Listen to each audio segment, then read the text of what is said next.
तो हम लोग शुरू करते हैं आज attacked by the ice. Chapter चूँकि लंबा है तो अगर वीडियो बहुत लंबा होता है तो इसको 2 पार्ट में करके हम कंप्लीट करेंगे। तो शुरू करते हैं। Attacked by the ice by Jules Verne. About the story. Attacked by the ice is an excerpt from the adventure novel The Voyages and Adventures of Captain Hatters। ये excerpt है इन्हीं जो नावल है जूल्स वर्न का the voyages and adventures of captain Hatteras. ये उसका एक छोटा सा पार्ट है। उस नावल में से एक छोटा सा हिस्सा यहाँ पे दिया गया है पढ़ने के लिए। That was first published in 1864। और ये जो नावल है इनका वो सबसे पहले 1864 में पब्लिश हुआ था। The novel has 2 parts. इस नावल के 2 पार्ट हैं। इस नावल में 2 पार्ट करके लिखा गया है। 2 तरह की एक्सपीडिशन दिखाई गई है। The English at the North Pole, पहले पार्ट का नाम है the English at the North Pole and the desert of ice, और दूसरे पार्ट का नाम है the desert of ice. The protagonist Captain Hatteras. Protagonist यानी कि जो मेन कैरेक्टर है उसको प्रोटैगनिस्ट कहते हैं, वो हैं captain haters. Displays the marked similarities with British royal navy officer and Arctic explorer John Franklin. जो इसके मेन कैरेक्टर हैं कैप्टन हैटर्स, वो जो ब्रिटिश रॉयल नेवी है यानी कि जो ब्रिटेन वालों की नेवी है, नौसेना है, उसके जो कैप्टन हैं जॉन फ्रैंकलिन, उनसे इनका कैरेक्टर मिलता जुलता है। जो जॉन फ्रैंकलिन थे वो ब्रिटिश रॉयल नेवी में ऑफिसर थे और आर्कटिक एक्सप्लोरर थे, यानी आर्कटिक सी में जा कर के एक्सप्लोर भी करते थे या किया था उन्होंने। तो उनके कैरेक्टर से मिलता जुलता कैरेक्टर जूल्स वर्न ने स्केच किया है, जिनका नाम है कैप्टन हैटर्स। यानी कि जिस तरह से जॉन फ्रैंकलिन अपने एक्सपीडिशन किए थे उसी पे बेस्ड इन्होंने ये स्टोरी लिखी है। ठीक है, तो बढ़ते हैं आगे।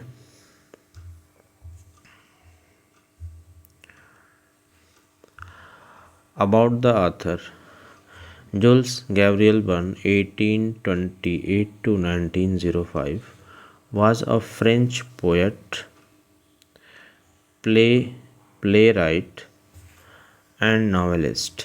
जूल्स गैब्रियल बर्न्स जो 1828 से 1905 तक रहे, वो एक फ्रेंच थे, यानी कि फ्रांस के सिटीज़न थे, फ्रांस के नागरिक थे। वो एक पोएट भी थे, यानी कविताएं भी लिखते थे, प्ले राइट यानी कि ड्रामा भी लिखते थे, एंड नावलिस्ट और नावल भी लिखते थे। Due to his futuristic adventures novel ही was held as the father of science fiction. उन्होंने इस तरीके का फ्यूचरिस्टिक एडवेंचर नावल लिखा, यानी कि फ्यूचर में उन्होंने ऐसा प्रेडिक्शन किया, ऐसा इमेजिनेशन किया कि आने वाले समय में किस किस तरह की टेक्नोलॉजी आ सकती है, किस किस तरह से एडवेंचर्स करने लोग जा सकते हैं। उस पर बेस्ड उन्होंने नावल लिखा अपनी कल्पनाओं में उन चीज़ों को शामिल करके, जिसकी वजह से उनको फादर ऑफ साइंस फिक्शन कहा जाता है। यानी कि ऐसी काल्पनिक कहानियाँ जो साइंस पे आधारित हों उनको साइंस फिक्शन कहते हैं, और इनको उसका फादर कहा जाता था, जन्मदाता कहा जाता था।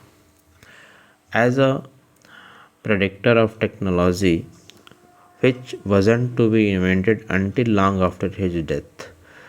क्योंकि उन्होंने अपने इस तरह की रचनाओं में उन्होंने ऐसी टेक्नोलॉजी की कल्पना की है जो आज भी उनके मरने के कितने समय बाद भी अभी कम्प्लीटली नहीं बनाई जा सकी हैं। जिस तरह की टेक्नोलॉजी की उन्होंने उस समय कल्पना कर ली थी, आज भी उनको अभी नहीं बनाया जा सका है।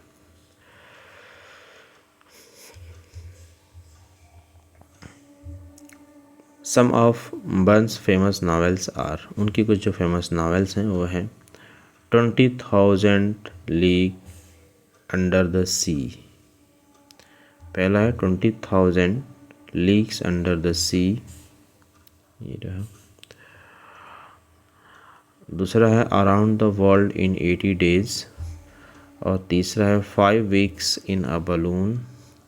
फिर है journey to the centre of the earth, और उसके बाद है from the earth to the moon. ये उनकी फेमस और कुछ इम्पोर्टेंट रचनाएं हैं। Verne is one of the world's most translated authors. Verne दुनिया के जो सबसे ज़्यादा ट्रांसलेट किए जाने वाले ऑथर्स हैं, यानी कि ऐसे राइटर जिनकी लिखी हुई चीज़ों का ट्रांसलेशन बहुत ज़्यादा हुआ है, दुनिया की हर बड़ी भाषा में हुआ है, उनमें से एक जूल्स बर्न भी रहे हैं। His works have been translated into more than 140 languages. उनकी लिखी हुई जो रचनाएं हैं उनका ट्रांसलेशन 140 से ज़्यादा भाषाओं में किया जा चुका है। His novel have also been adapted into various films, और उनके नावल पे आधारित कई सारी फिल्में भी बन चुकी हैं। Story brief. सेट इन 1861, इस स्टोरी की पृष्ठभूमि यानी जो कहानी है वो 1861 की है। The novel describes the adventure of seafaring captain Hatteras John Hatteras who led the British expedition to the North Pole. इस नावल में ये दिखाया गया है कि कैप्टन हैटर्स नाम के व्यक्ति हैं, ऑफिसर हैं, और वो ब्रिटिश हैं यानी कि ब्रिटेन के नागरिक हैं, और ब्रिटेन की तरफ से वो एक एक्सपीडिशन एक अभियान कर रहे हैं, और उस अभियान में नॉर्थ पोल के नज़दीक पहुंचने, नॉर्थ पोल पे पहुंचने का अभियान है वो और उसको ये हेड कर रहे हैं, उसके वो चीफ हैं। सी फारिंग का मतलब होता है समुद्र में यात्राएं करना। Convinced that the sea at the North Pole wasn't frozen, उनका मानना है कि नॉर्थ पोल के नज़दीक जो समुद्र है वो जमा नहीं है ठंडी में। He was determined to reach there, और वहाँ वो पहुँचने के लिए बिल्कुल दृढ़ संकल्प है, निश्चित है कि वहाँ पहुँचेंगे ही पहुँचेंगे, कम वाट में, चाहे जो भी परेशानी आए। His crew rose in mutiny that destroyed the ship, उनका जो क्रू मेंबर्स हैं यानी उनके जहाज़ पे जो उनके साथी हैं जो जहाज़ को ले जाने में मदद करते हैं, चलाने में मदद करते हैं, वो लोग उनके ख़िलाफ़ हो जाते हैं परेशानियों को देख करके। वो ये कहते हैं कि हम क्यों मरे इनके साथ, ऐसी सोच उनके अंदर आ जाती है। और डिस्ट्रॉयड द शिप भी वो डिस्ट्रॉय कर देते हैं।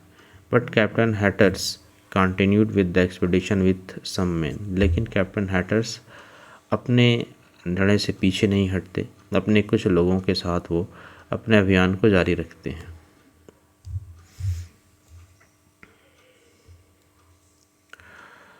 Warm up.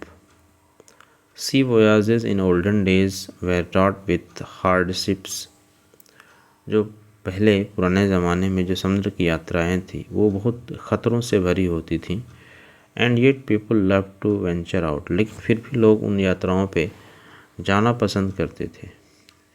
In pair discuss what prompts people to undertake such voyages act that are full of risk and danger. है कि एक पेयर बना लो और डिस्कस करो कि इतना ख़तरा होता था इन समुद्री यात्राओं में उस समय यानी प्राचीन काल में, फिर भी लोग क्यों इन यात्राओं पे जाना चाहते थे, ऐसी क्या बात थी कि लोग जाना चाहते थे। इसके लिए कहा कि पेयर बना के चर्चा करो, तो आप लोग करना, हम आगे बढ़ते हैं।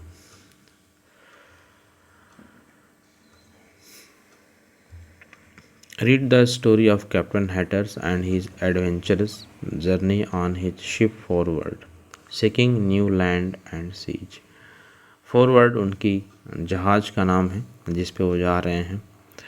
कह रहे कि फॉरवर्ड के साथ उनकी जो एडवेंचरस जर्नी है उसको पढ़िए, देखिए जब वो नए लैंड्स और नए समुद्र की तलाश में जा रहे हैं। तो अब यहाँ से स्टोरी शुरू होती है formally. Hatters ensured the anchorage of Forward, their ship and returned to his cabin, where he took out his chart and marked his position on it very carefully. Captain Hatteras ने अपने forward नामक जहाज को encourage किया, यानी कि anchor डाल करके, हिंदी में कहते हैं लंगर डाल करके उसको स्थिर कर दिया। जब पानी में जहाज या नाव होती है तो एक नुकीला सा लोहे का बना हुआ एंकर होता है जो ज़मीन पे, मिट्टी में या जो भी हो ज़मीन, उस तरह पे डाल करके जहाज को स्थिर कर दिया जाता है कि पानी से वो हिलेगा, बहेगा नहीं पानी से।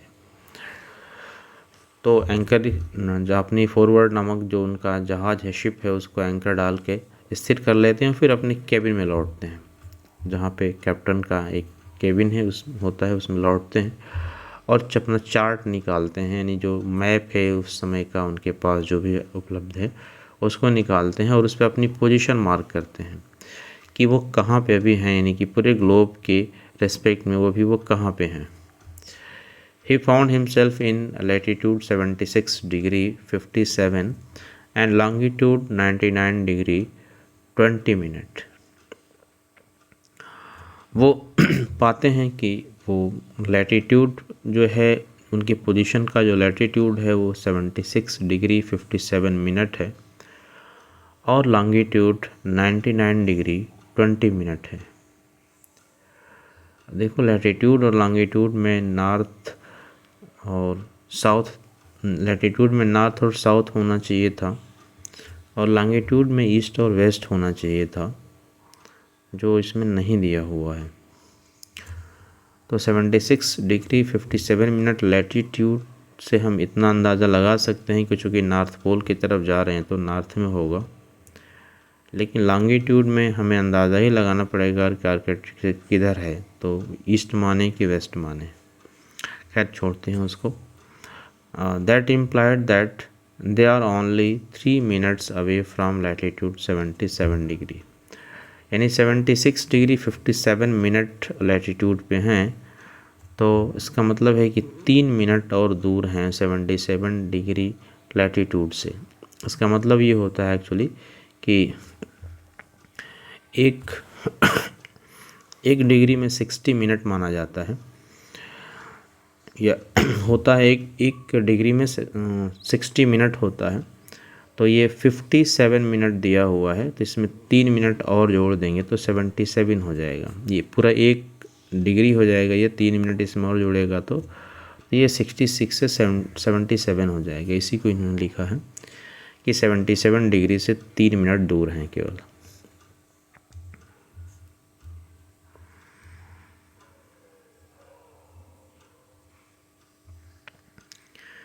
It was here that Sir Edward Belcher passed his first winter with the Pioneer and Assistance। फिर वो उस लैटिट्यूड लॉन्गिट्यूड को देखते हैं और याद करते हैं कि यही वो जगह है जहाँ पे एक सर एडवर्ड बेल्चर नाम के व्यक्ति उनसे पहले आ चुके हैं उस जगह पे, और उनका ये रिकॉर्ड है कि उन्होंने यहाँ पे पहली विंटर अपना बिताया था, और उसमें जो वो आए थे तो उनकी जहाज़ों का नाम था पॉयनियर एंड असिस्टेंस, यानी कि एक सर एडवर्ड बेल्चर नाम के व्यक्ति हैं जो पॉयनियर और असिस्टेंट नाम की 2 जहाज़ों को लेकर आए थे, और इसी जगह पे उन्होंने अपनी पहले सर्दी को बिताया था। यानी सर्दियों में पहली बार यहाँ पहुँचे थे और यहाँ उन्होंने अपनी सर्दियाँ बिताई थी। मैं इसको धीरे धीरे इसलिए पढ़ा रहा हूँ कि थोड़ा सा टफ लगता है ये बच्चों को समझने में, तो इसलिए आराम से इसको पढ़ा रहा हूँ मैं। It was from here that he organised his sledge and canoe expedition and discovered Table Island, North Cornwall, Victoria Archipelago and Belcher Channel. वो याद करते हैं कि जब सर एडवर्ड बेल्चर यहाँ पे आए हुए थे पहली बार, उन्होंने यहीं से अपनी पहली या ठंडी बिताई थी यहाँ पे आकर के। तो उन्होंने क्या क्या किया था कि यहाँ पे जब वो पहुँचे थे तो उन्होंने अपनी जो बड़ी जहाज़ें थी उनकी पॉयनियर और असिस्टेंट्स, उसको रोक दिया था यहीं पे, और यहाँ से उन्होंने स्लेज और कैनोई की यात्रा शुरू की। स्लेज आप जानते हो, स्लेज एक ऐसी गाड़ी होती है जो बिना पहिए की होती है, बर्फ़ पे फिसलती है। और कैनोई कहते हैं छोटी नाव को, जिस पे कुछ 2-4 लोग बैठ करके, छोटी सी नाव होती है, कम जगह में वो आराम से चली जाती है। तो कह रहे हैं कि यहाँ ये वो जगह है जहाँ पे उन्होंने रुके थे, पायनियर असिस्टेंट को रोका था और फिर स्लेज की मदद ली थी और कैनोई की मदद ली थी। और यहाँ रुक कर के जब उन्होंने अपना अभियान चलाया था तो उन्होंने कई नई जगहों को खोजा था, जिसका नाम यहाँ मेंशन है। टेबल आइलैंड को उन्होंने खोजा था, नॉर्थ कॉर्नवाल खोजा था, विक्टोरिया आर्किपेलागो खोजा था। आर्किपेलागो मतलब होता है ग्रुप ऑफ आइलैंड्स। फिर बेल्चर चैनल को खोजा था, क्योंकि उनका नाम था एडवर्ड बेल्चर, तो उनके नाम पे इसका नाम रखा था बेल्चर चैनल। ठीक है, इतना उन्होंने किया था। ये सर एडवर्ड के बारे में बता रहे हैं।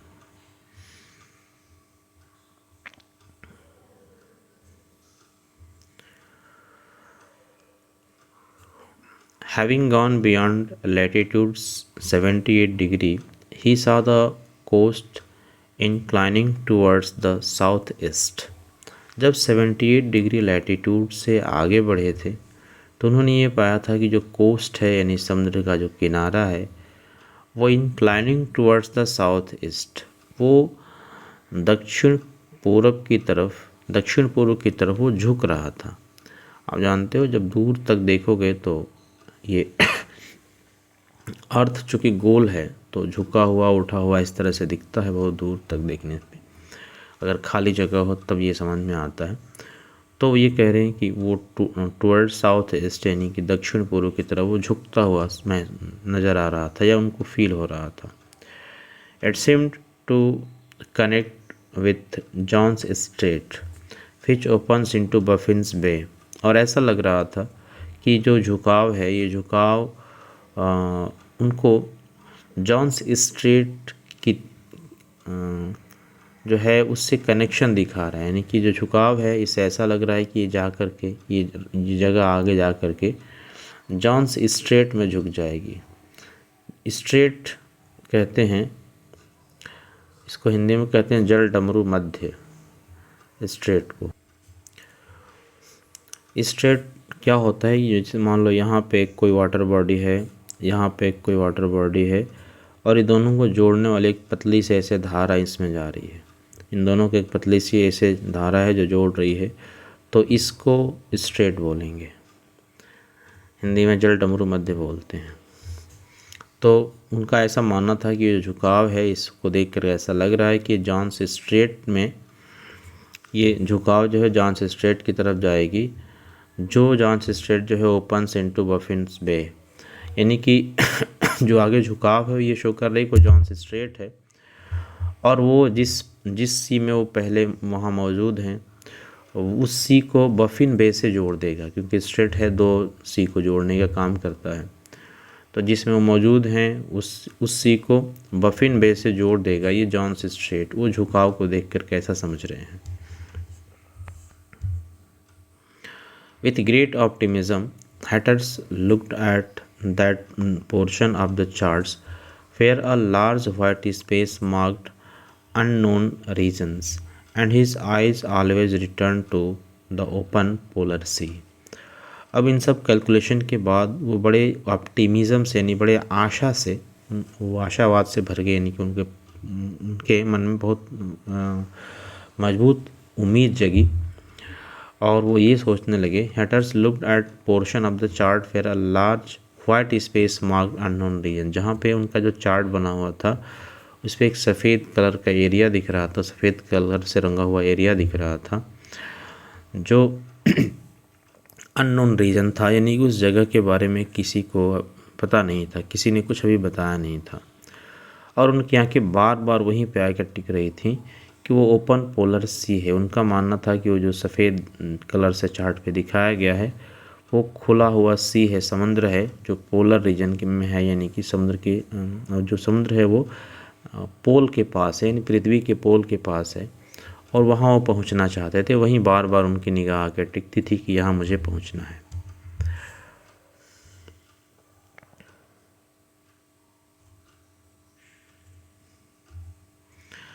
After so many statements he said to himself. इस तरह से ढेर सारे स्टेटमेंट पढ़ने, समझने और निष्कर्ष निकालने के बाद ही सेड टू हिमसेल्फ, वो अपने आप से कहते हैं, after the accounts of Stewart, Penney and Belcher. यहाँ पे ये दिखाते हैं, 3 लोगों का नाम लिखते हैं, स्टीवर्ट, पेनी और बेल्चर। इसका मतलब है कि कैप्टन हैटर्स से पहले 3 लोग उस तरह के अभियान पे वहाँ जा चुके हैं और वहाँ के बारे में लिख चुके हैं, और वो है स्टीवर्ट, पेनी और बेल्चर। और इन तीनों ने जो कुछ भी लिखा है वहाँ के बारे में, वो उसका रिकॉर्ड उनके पास है और वो पढ़ रहे हैं, उनको समझ रहे हैं। और फिर उसके बाद ये निष्कर्ष निकाल रहे हैं कि स्टीवर्ट, पेनी और बेल्चर, इन तीनों लोगों के स्टेटमेंट पढ़ने के बाद डाउट इज इम्पॉसिबल, अब संदेह करना असंभव है, संदेह नहीं किया जा सकता। दीज बोल्ड सेलर्स सा विद देयर ओन आइज। ये जो साहसी नाविक थे, जिन्होंने बड़े साहस से इन यात्राओं को किया था, उन्होंने उस जगह को अपनी आँखों से देखा है जिसको जहाँ पे मैं जाने की कोशिश कर रहा हूँ। What if this sea is closed by an early winter? फिर उनके मन में एक संदेह आता है कि जगह तो ठीक है, हम जा भी रहे हैं, सही है सब कुछ, लेकिन क्या होगा अगर ठंडी समय से पहले थोड़ी शुरू हो जाए, या फिर ठंडी के शुरुआती दौर में ही ऐसा हो जाए कि समुद्र जम जाए। तो समुद्र अगर जम जाएगा तो पानी, जमे हुए पानी में जहाज़ चलेगी नहीं। तो इस बात का उनको डाउट होता है कि अगर समुद्र पहले ही जम गया तो क्या होगा। However, these discoveries have been made at intervals of several years. This sea exists and I shall find it, I shall see it. फिर वो कहते हैं कि कुछ भी हो, ये जो 3 लोगों का स्टेटमेंट जो है उनके पास, उसके को देख करके कह रहे हैं कि ये तीनों लोग अलग अलग समय पे आए हैं यहाँ पे, और काफ़ी समय के अंतराल के पे, यानी कि सेवरल ईयर्स के गैप पे, यानी कई कई सालों के गैप पे 3 लोग आए हैं यहाँ पे, और तीनों लोगों ने इस तरह की बात लिखी है। तो इतना तो तय है कि जिस जगह पे मैं जाना चाहता हूँ वो जगह एग्जिस्ट करती है, वो मौजूद है जगह, और मैं पहुँच सकता हूँ, इतना उनको विश्वास हो गया है।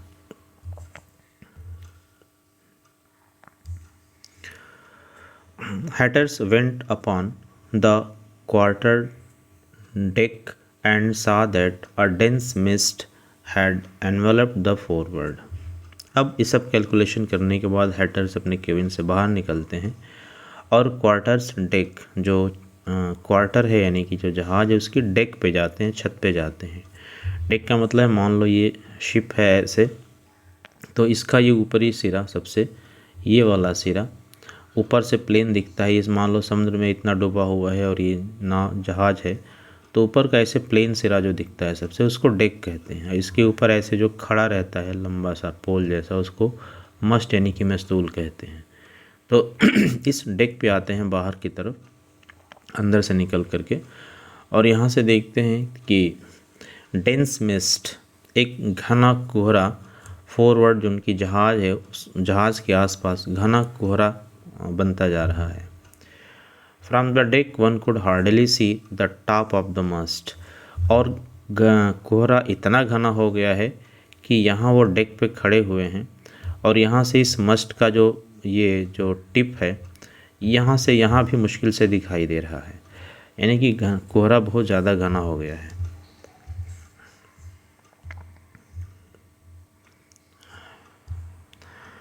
Nevertheless, Hatters ordered the ice master below and took his place.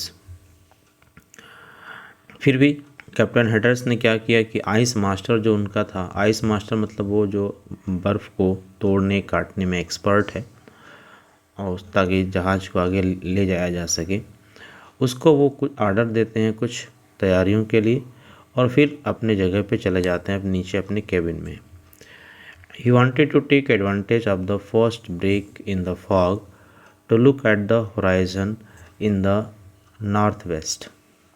उसके लिए उनका प्लान ये था, वो चाहते ये थे कि कोहरा ज्यों ही छटे, यानी कि ज्यों ही ये कोहरा हटे, दिखाई देना शुरू हो, त्यों ही वो आगे बढ़ें और होराइज़न को देखें नॉर्थ वेस्ट में, उत्तर पश्चिम जो दिशा है, उत्तर पश्चिम समझते हो, देखो ये नॉर्थ, ये ऊपर सबसे नॉर्थ होता है, ये नॉर्थ हो गया, ये नीचे साउथ हो गया, इधर ये ईस्ट हो गया, इधर ये वेस्ट हो गया।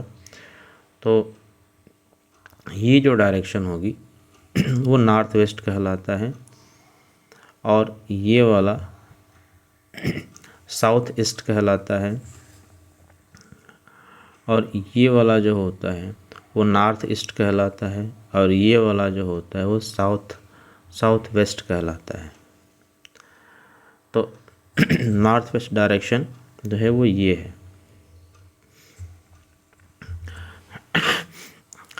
तो वो चाहते थे नॉर्थ वेस्ट में होराइज़न को देखना। होराइज़न क्या होता है? होराइज़न जिसको हिंदी में क्षितिज कहते हैं, इसका मतलब ये होता है कि जब बहुत दूर तक खाली जगह हो तो आप देखोगे दूर तक, आपकी जहाँ तक नज़र जाएगी तो ऐसा लगेगा कि आकाश ऐसे झुक रहा है नीचे की तरफ, पृथ्वी ऐसे नीचे से ऊपर उठ रही है, दोनों यहाँ पे जाकर कहीं टच करते हैं यहाँ पे, और जहाँ पे धरती और आकाश एक दूसरे को टच करते हुए नज़र आएँ उसी जगह को होराइज़न कहते हैं, जो वास्तव में एग्जिस्ट नहीं करता। ये हमारी आँखों का भ्रम होता है जब बहुत लंबी दूरी तक हम देखते हैं। तो जैसे आप रेल की पटरी को बहुत दूर तक ऐसे खड़े देखोगे तो रेल की पटरी ऐसा लगेगा कि इधर से ऐसे झुकती जा रही है और दोनों जाके कहीं जाके मिल जाती होंगी, जबकि वो पैरेलल होती हैं, कहीं मिलती नहीं है। उसी तरह से होराइज़न का भी कंसेप्ट है जो वास्तव में नहीं होता कहीं पे। तो वे चाहते थे कि जैसे ही मिस्ट हटे, जैसे ही ये कोहरा छटे, वैसे हम सबसे पहले आगे बढ़ें और देख पाएँ उस होराइज़न को, नहीं जहाँ दूर तक नज़र जाती है वहाँ देख पाएँ कि क्या है आगे की तरफ।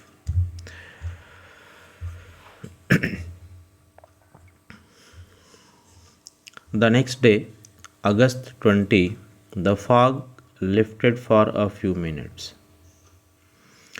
अगला दिन 20 अगस्त का दिन था। अब डेट शुरू हो गए यहाँ से। 20 अगस्त का दिन था। Fog lifted for a few minute, जो कोहरा था वो कुछ मिनट के लिए उठा था। From the deck Shandon and Wall saw Hatters in his lofty perch gazing intently towards the horizon. Then he came down without saying a word and ordered them to sail. 20 अगस्त का दिन कोहरा उठा, थोड़ी देर के लिए नहीं, कोहरा कम हुआ, थोड़ा दिखाई देना शुरू हुआ। फ्रॉम द डेक, डेक पे खड़े थे शैंडन, ये एक कैरेक्टर है शैंडन, और ये वॉल ये दूसरा कैरेक्टर है। ये दोनों देख रहे थे कि कैप्टन हैटर्स जो है वो in lofty perch gazing intently towards the horizon. उन्होंने देखा कि कैप्टन हैडन्स अपने पर्च पे, लॉफ्टी पर्च यानी लॉफ्टी का मतलब होता है टाल और हाई, लंबा और ऊंचा जो उनका पर्च था।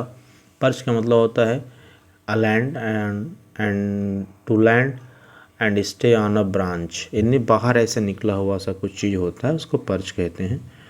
तो उस पर वो खड़े हैं और होराइज़न की तरफ देख रहे हैं, और फिर देखने के बाद उनके मन में कुछ बातें होती हैं और वो जल्दी से वहाँ से नीचे उतरने के बाद वो बिना कुछ बोले हुए सीधे वो जाते हैं केबिन में, जहाँ से जहाज़ को चलाया जाता है वहाँ पे, और आदेश देते हैं कि टू सेल, चलो। But they realise that Hatteras hopes had been once again deceived. लेकिन उनको महसूस होता है, यानी जो शैंडन है, वॉल है और दूसरे सेलर्स हैं, उनको ये महसूस होता है कि एक बार फिर से कैप्टन हैटर्स की उम्मीद को धोखा मिला है, यानी कैप्टन हैटर्स की उम्मीद एक बार फिर पूरी नहीं होगी, ऐसा लगता है मौसम को देख करके।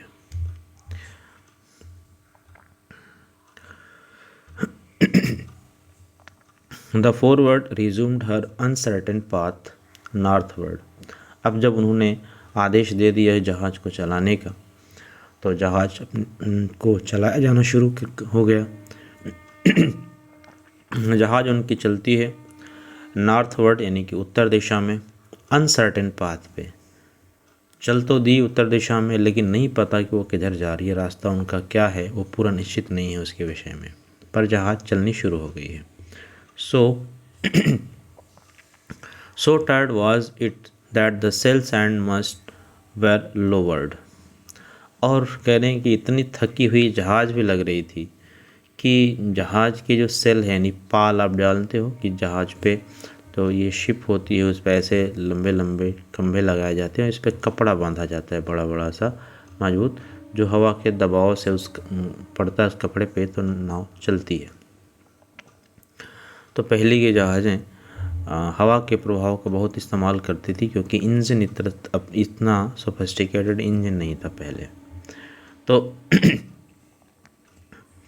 कह रहे हैं कि इतना ज़्यादा थका हुआ वो जहाज़ भी लग रहा था कि उसके सेल यानी जो पाल थे वो, और जो मस्त यानी मस्तूल अभी जो मैंने बताया, वो भी लग रहा था कि वो भी झुके हुए हैं, लोअर्ड हैं। यानी आदमी के साथ साथ जहाज़ भी थकी हुई लग रही थी, ये कहना चाहते हैं राइटर यहाँ पे। They could no longer rely on the veering winds. जो हवा जो थी, जिस हवा के दबाव में वो जहाज़ चल रही थी, वो हवा काफ़ी वेरी कर रही थी, बदल रही थी, यानी अलग अलग दिशाओं से आ रही थी हवा। तो उस पर भरोसा नहीं किया जा सकता था कि वो जहाज़ को किधर लेके जाएगी। Large white masses could be seen gathering in the sea. और फिर ये भी देखा जा सकता था कि समुद्र में सफ़ेद कलर के बड़े बड़े टुकड़े इकट्ठे हो रहे थे, मीन्स बर्फ़ इकट्ठा हो रहा था। विच इंडिकेटेड एन अप्रोचिंग था, जो ये संकेत दे रहा था कि अप्रोचिंग था, यानी कि ये संकेत दे रहा था कि आने वाले समय में यहाँ पे था, यानी कि डिफ्रॉस्ट था का मतलब होता है डिफ्रॉस्ट। डिफ्रॉस्ट का मतलब होता है जो बर्फ़ जमा हुआ है वो पिघलेगा। तो जब सफ़ेद मासेस तैरते हुए नज़र आ रहे थे, यानी सफ़ेद सफ़ेद बड़े बड़े टुकड़े समुद्र में तैरते हुए नज़र आ रहे थे, इसका मतलब था कि डिफ्रॉस्ट हो रहा था, यानी कि जो बर्फ़ जमा हुआ था वो थोड़ा पिघल रहा था, जिसकी वजह से बर्फ़ के बड़े बड़े टुकड़े पानी में तैरते नज़र आ रहे थे। अगर फ्रॉस्टिंग होती तो सारे टुकड़े एक साथ जम करके स्थिर हो जाते। तो बड़े बड़े टुकड़े देखे जा सकते थे जो डिफ्रॉस्ट को शो कर रहे थे, यानी कि बर्फ़ के पिघलने को शो कर रहे थे। फिर संभावना क्या थी आगे कि as soon as the wind began to slacken, लेकिन आगे संभावना ये थी कि जैसे ही हवा की गति थोड़ी सी धीमी होगी, स्लैकन मतलब स्लो डाउन होगा, the sea would begin to freeze, तो समंदर जो है फिर से जमना शुरू हो जाएगा। जो डिफ्रॉस्टिंग हो रही थी वो बंद हो जाएगी, फिर से जमने लगेगा समुद्र। But when the wind arose this young ice would break and disperse. लेकिन दो बातें हैं, एक तो कि जब हवा अगर धीमी होती है, अभी जो कंडीशन है कि बर्फ़ पिघल रहा है, बर्फ़ के बड़े बड़े टुकड़े समुद्र में तैरते हुए देखे जा रहे हैं। अब इसके बाद दो संभावना है। पहला ये कि अगर हवा की गति धीमी होती है तो फिर से ये बर्फ़ जमना शुरू हो जाएगा, ये सारे टुकड़े फिर से जम जाएंगे एक के साथ दूसरे, यानी कि पानी जमना शुरू हो जाएगा। और दूसरी संभावना ये है कि अगर हवा की गति तेज़ होती है तो ये जो बर्फ़ के टुकड़े हैं वो टूटेंगे और टूट करके बिखरेंगे दूर तक, यानी टकराएंगे हवा की तेज़ गति से। क्या होगा कि हवा जब तेज़ चलेगी तो इन टुकड़ों से हवा टकराएगी, तो इन टुकड़ों की स्पीड बढ़ेगी और एक दूसरे से टकराएंगे और टकरा करके टूटेंगे, टूट करके बिखरेंगे दूर तक। ये दो संभावनाएं आगे होंगी। इन दो तरह की संभावना है आगे होने की। Towards evening the temperature dropped to 17 degree Fahrenheit. अब शाम होते होते जो टेम्परेचर था वो 17 डिग्री फ़ारेनहाइट तक हो गया। Towards evening the temperature drop to 17 degree Fahrenheit.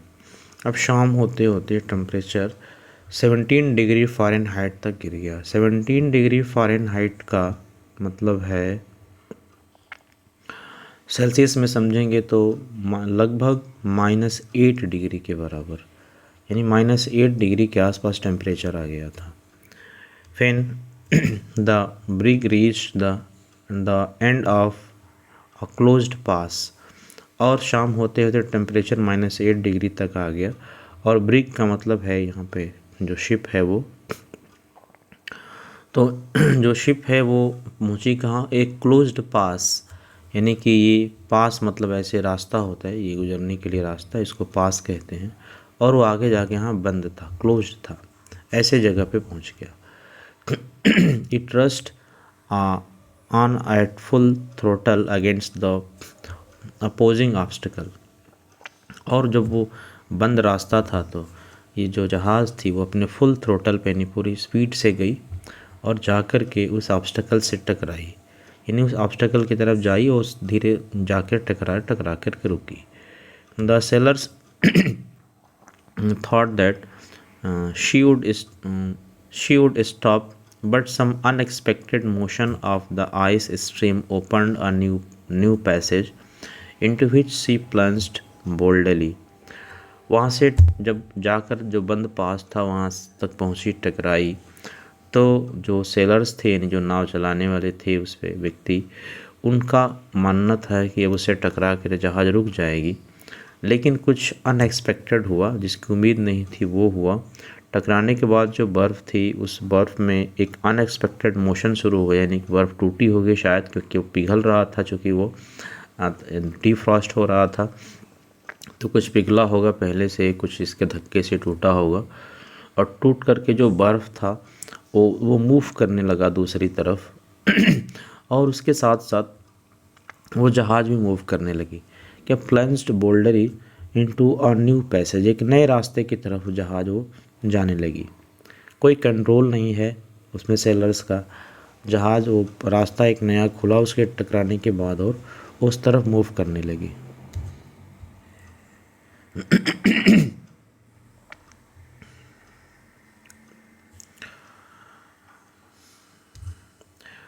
There was another obstacle in the progress of the brig. अब जब उसमें भी बढ़ने लगी आगे तो एक और बाधा आया उस जहाज़ के आगे बढ़ने में। Ice that was so hard that the engine could not break it. अब जो डिफ्रॉस्टिंग हो रही थी लेकिन पूरी तरह से बर्फ़ अभी पिघला नहीं था, तो जब जहाज़ बढ़ रही थी तो उसके इंजन से नीचे जो पानी के अंदर जो चलता है इंजन, उससे बर्फ़ के टुकड़े टकरा रहे थे और वो बर्फ़ के टुकड़े इतने अभी कठोर थे कि इंजन उनको तोड़ नहीं पा रहा था। इट वुड गेट काट इन द स्क्रू, और वो बर्फ़ के टुकड़े फंस गए उसके इंजन में, which made it necessary to reverse the brig and send some men with axes and levers to free the snow। और अब ये ज़रूरी हो गया कि जहाज़ को थोड़ा सा पीछे घुमाया जाए, यानी पीछे की तरफ इंजन को चलाया जाए, बैक रिवर्स किया जाए, ताकि जो फंसा हुआ बर्फ़ है वो निकल सके। और फिर कुछ लोगों को नीचे अंदर पानी में भेजा जाए एक्सीज यानी कुल्हाड़ियाँ लेकर के, लीवर्स यानी कि लंबे रॉड वगैरह लेकर के, जिससे कि मार करके वो बर्फ़ को निकालेंगे इंजन में से ताकि इंजन चल सकेगा। Hence the sailors faced many difficulties, fatigue and delay. इस तरीके से क्या हुआ, जो सेलर्स थे उनको बहुत सारा डिले हुआ यानी कि देर हुआ, बहुत कठिनाइयाँ हुई, और फटीग थकान हुआ उनको, और देर तो हुआ ही।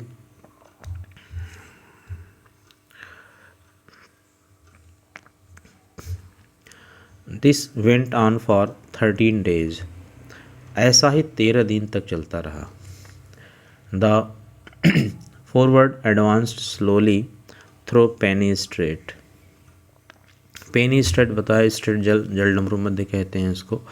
तो पेनी स्ट्रेट नाम का स्ट्रेट है, जलडमरू मध्य है पेनी नाम का, उसी में जहाज़ इस तरीके से धीरे धीरे बढ़ती रही 13 दिन तक। The crew grumbled but obeyed. अब जो क्रू मेंबर्स थे यानी कि जहाज़ पे जो लोग साथी थे जहाज़ को चलाने वाले, वो ग्रम्बल्ड यानी कि कैप्टन हैटर्स के इस तरह के काम पे अंदर ही अंदर गुर्राते थे, चिढ़ते थे, फिर भी उनके आदेश को मानते थे। यानी अब वो चाहते थे कि अब आगे यात्रा ना की जाए, रोक दिया जाए यात्रा को, हम लोग यहीं पे रुक करके ठंडियाँ बिताएं फिर आगे बढ़ेंगे, क्योंकि अब जान का खतरा है, ऐसा उनके क्रू मेंबर्स मानने लगे थे। They knew that the advance towards the north was less perilous than the retreat। लेकिन एक बात उनके भी मन में थी, यानी वो भी जानते थे इस बात को कि अब जिस जगह पे हम लोग पहुंच चुके हैं, यहाँ से आगे बढ़ना नॉर्थ पोल की तरह लेस पेरिलस, कम खतरनाक है। पेरिलस का मतलब होता है वेरी डेंजरस, तो लेस पेरिलस है यानी कम खतरनाक है दैन द रिट्रीट, पीछे हटने की। यानी कि जो क्रू मेंबर्स थे जो गुर्रा रहे थे कैप्टन हैटर्स के ऊपर, यानी कि अब की पागलपन है, हमारी जान लेने पे तुला हुआ है, तो लेकिन वो भी ये बात को जानते थे कि यहाँ से आगे बढ़ना कम खतरनाक है और यहाँ से पीछे हटना ज़्यादा खतरनाक है। It was time to think of going into winter quarters. Actually जो वो चाहते थे, जो क्रू मेंबर्स चाहते थे, वो ये कि अब विंटर क्वार्टर्स में चला जाए। विंटर क्वार्टर्स का मतलब होता है कि जहाज़ को वहीं पे रोक दिया जाए और जब तक सर्दी है, जब तक ठंडी है, बर्फ़बारी हो रही है, मौसम प्रतिकूल है, तब तक रोक करके जहाज़ को यहीं पे और ठंडी बिताने की व्यवस्था की जाए। यहाँ पे रोक करके कुछ शेड वगैरह लगाया जाए और उसी पे में चुपचाप रह करके ठंडी बिताई जाए, कोई काम न किया जाए, यानी जहाज़ को आगे ना बढ़ाया जाए। तो क्रू मेंबर्स ये सोच रहे थे कि विंटर क्वार्टर्स में जाने के लिए कैप्टन हंटर सब क्यों नहीं कह रहे हैं।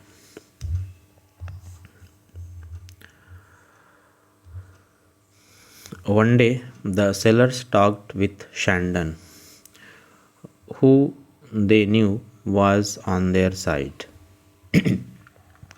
एक दिन जो क्रू मेंबर्स थे उन्होंने कैप्टन सैंडन से बात की। शैंडन एक वो भी ऑफिसर है उस जहाज़ पे, जिसको ये जो वर्कर्स हैं यानी जो सेलर्स हैं वो मान रहे हैं कि ये हमारे साइड का आदमी है, यानी कि हमारी बात सुनेगा, हमारे फेवर का आदमी है। ये कैप्टन हटर्स को इन सब बातों से नहीं बताया गया, कैप्टन हटर्स से ये भी हमारी तरह ही नफरत करता होगा। तो उसको अपने फेवर में जान करके जो सेलर्स हैं वो कैप्टन सैंडन से बात करते हैं। He ignored his duty as an officer and allowed them to discuss the authority of his captain in his presence।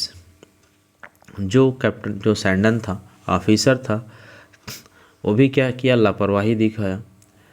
एक ऑफिसर होते हुए उसने सेलरों को खुद से उस तरीके से बात करने की अनुमति दी जिस तरह से ऑफिसर से सेलर बात नहीं करते, और ये भी कि एक ऑफिसर के सामने जो कैप्टन हैटर्स हैं, अथॉरिटी हैं, कैप्टन हैं, वो उनकी जो है वो निंदा करना या उनके विषय में बातें करना, इसकी अनुमति दिया शैंडन ने अपने सेलरों को बात करने के लिए। यानी शैंडन एक ऑफिसर है और उसी ऑफिसर से एक दूसरे ऑफिसर की बुराई कर रहे हैं सेलर्स, ऐसी घटना हुई।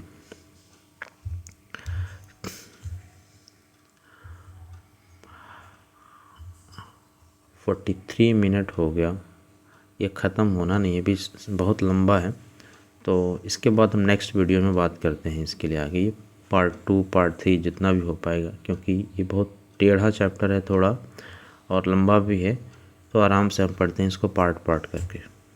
तो मिलते हैं इसके नेक्स्ट पार्ट में, तब तक के लिए बाय एंड जय हिंद।